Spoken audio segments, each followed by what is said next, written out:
కొన్ని బ్యాంకులలో పనిచేసేటోళ్ళ భాగవతం ఎట్లుంటదంటే స్లో మోషన్ మోడ్ ఆన్ చేసిన వీడియోని చూసినట్టే అనిపిస్తుంది.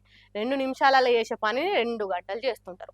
పొద్దుగాల అర్ధ గంట లేటుగా వచ్చి కూర్చొని ఏదో ఒక పని చేసినట్టు అటు ఇటు కదిలినట్టు చేసి ఓ షాయి తాగుతారు. ఇంకో 2 పనులు సగం సగం చేసి లంచ్ టైం అయిందని వెళ్ళిపోతారు. గంటన్నర తిన్న తర్వాత వచ్చి ఆ 2 పనులు చేసి బ్యాంక్ టైం అయిపోయిందని అవతల పడతారు.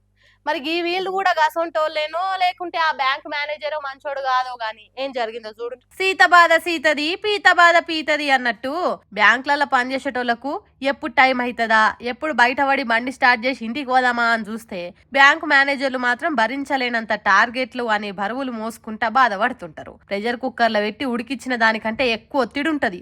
అందుకే కావచ్చు ఈ మేనేజర్ సార్కు తిక్కలేసి ఒక్కల్ని కూడా బయటకు పోని అన్నట్టు బ్యాంకు గేటుకు తాళం వేసిండు. పోన్రి ఎట్లా పోతారో పోన్రి అన్నట్టు గేట్లను దగ్గర గుంజి తాళం వేసేసిండు. ఇక కొలువు చేసేటోళ్లకు కొరకాస్తోని కాల్సినంత పని అవుతుంది కదా, అందుకే మేనేజర్ మెడలు ఉంచాల్సిందే అన్నట్టు వీడియో తీసుడు మొదలు పెట్టిండు. ఇక దాంట్లో వాళ్ళు మాట్లాడుకుంటా सर मेरा 5 बजे का टाइम है और अभी 6 बजे नहीं काम 5 बजे का टाइम नहीं है। 5 बजे के बाद आपको ओवर टाइम मिलेगा, टाइम कहीं नहीं है। ओवर टाइम जरूरी नहीं है सर करना, कंपलसरी है। मैंने मेरा काम कंप्लीट कर दिया। कंपलसरी है। कहाँ लिखा हुआ है सर? सर्कुलर खोलो। कौन सा वाला सर्कुलर खोलो? वही जो सर्कुलर आप बोल रहे हो। आपने 5 बार लिखा, उसमें साफ साफ लिखा हुआ 5 बजे के बाद जा सकता है सीए से। అరే డ్యూటీ టైం అయిపోయినాక గేటుకు తాళం వేసుడేంది? ఇదెక్కడ పద్ధతి? ఓవర్ టైం డ్యూటీలు చేయించుకునే కానూన్ ఎక్కడిది అని బ్యాంకులో పనిచేసే అన్న అంటే లేదు రోజుకు పని చేయకుండా బుర్రున తుర్రుపిట తిరిగి ఎగిరిపోవడం అలవాటైంది. పని చేసుడు లేదు పాడలేదు, ఏమనంటే ఇంటికి ఉరుకుతాం అన్నట్టు చూస్తున్నారు. ఇది నేను అస్సలు ఒప్పుకోను. ఎవరైనా పని పూర్తయిన తర్వాతనే పోవాలన్నట్టు తాళం వేసిండు. అరే టార్గెట్లు పెట్టి టార్చర్ పెట్టుడేంది? మాకంటూ డ్యూటీ టైమింగ్స్ ఉండయా? నాకు పని ఉన్నది గేట్ దిగుండ్రి సార్ అని అడిగితే అరికీసి ఇంటలేడు బ్యాంక్ మేనేజర్ అని మోతేవారి. కర్ణాటక రాష్ట్రంలో జరిగింది ఈ బ్యాంకు బాగోతము.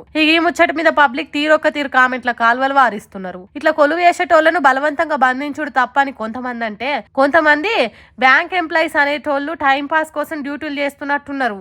పబ్లిక్ ను పట్టించుకోరు, పనులు చేయరు. కాబట్టి ఇసోంటి మేనేజరే అన్ని బ్యాంకులకు ఉండాలి, టార్గెట్లు పెట్టి పని చేయించాలి. లేకుంటే వచ్చినామా పోయినామా అన్నట్టే చేస్తారని ఇంకొంతమంది కామెంట్లు పెడుతుర్రు. ఏదేమైనా నెత్తి మీద బరువులు ఎత్తే టార్గెట్లు ఉండొద్దు. అట్లాని బ్యాంకు నౌకరీ చేసేటోళ్లు బాతకాన్ని కొట్టి ఇంటికి పోయినట్టు చేయొద్దని నడుమిట్లా న్యాయం చెప్పినట్టు కామెంట్లు పెడుతురు మరి కొంతమంది. మరి మీకేమనిపించింది అనేది ఓ కామెంట్ రాసి వాడేయండిగా. మామూలుగానే పబ్లిక్ తిప్పలాలుంటే ఆలోచన చేయకుండా అరుచుకొని సర్కార్ మీద ఫైర్ అవుతుంటా లడాయి చేస్తుంటాడు కదా హరీష్ రావు సారు.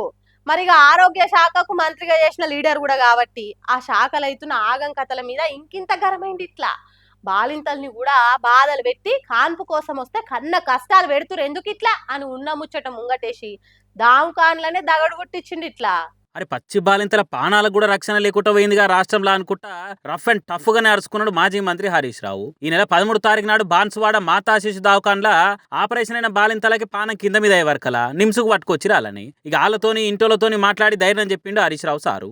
అన్ని తీర్లు అండగుంటామని భరోసా ఇచ్చుడే కాకుండా అటెంక డాక్టర్లతోని అన్ని అరుచుకున్నాక మీడియాతో మాట్లాడుకుంటా ఇన్ఫెక్షన్ వచ్చిన ఆపరేషన్ థియేటర్లనే మళ్ళా తెల్లారు ఆపరేషన్ ఎట్లా చేసిరని తారీఖులు టైమింగులతో సహా బయటకు వచ్చిన లెక్కలతోని ఒక్క తీరు అరుచుకున్నాడు. ఇట్లా 10వ తేదీ 6గురికి మీరు సిజరింగ్ చేశారు. ఎప్పుడైతే వాళ్ళకి ఇన్ఫెక్షన్ వచ్చిందో మరి మళ్ళీ 11వ తేదీ ఎందుకు చేశారు? ఒకవేళ 10వ తేదీ సిజరింగ్ చేసిన వాళ్ళు రాత్రి నుంచే మోషన్స్, వామిటింగ్స్, చలి జ్వరంతో బాధపడుతున్నప్పుడు అదే థియేటర్లో మళ్ళీ 11వ తేదీ మరో 4గురికి కూడా సిజరింగ్ చేయడం వల్ల ఆ 4గురు కూడా ఎఫెక్ట్ అయినారు. అంటే ఇక్కడ వాళ్ళని మేము మాట్లాడినప్పుడు 2 విషయాలు చెప్తా ఉన్నారు. పేషెంట్స్ యొక్క అటెండెంట్స్ కానీ పేషెంట్స్ కానీ థియేటర్ లో ఉన్నటువంటి ఇన్ఫెక్షన్ మాకు సోకింది, థియేటర్ మెయింటెనెన్స్ సరిగా లేకపోవడం వల్ల మేము 10 మందిని డాక్టర్ల నిర్లక్ష్యానికి బలయ్యాము అని చెప్పి చెప్తా ఉన్నారు. ఇంకొక పేషెంట్ అటెండెంట్ ఏమంటున్నారంటే కాలం చెల్లిన మందులు వాడారు, ఎక్స్పైర్డ్ మెడిసిన్ మాకు ఇవ్వడం వల్ల మాకు ఈ పరిస్థితి ఏర్పడ్డది అని చెప్పి ఇంకొక పేషెంట్ యొక్క అటెండెంట్స్ చెప్తా ఉన్నారు.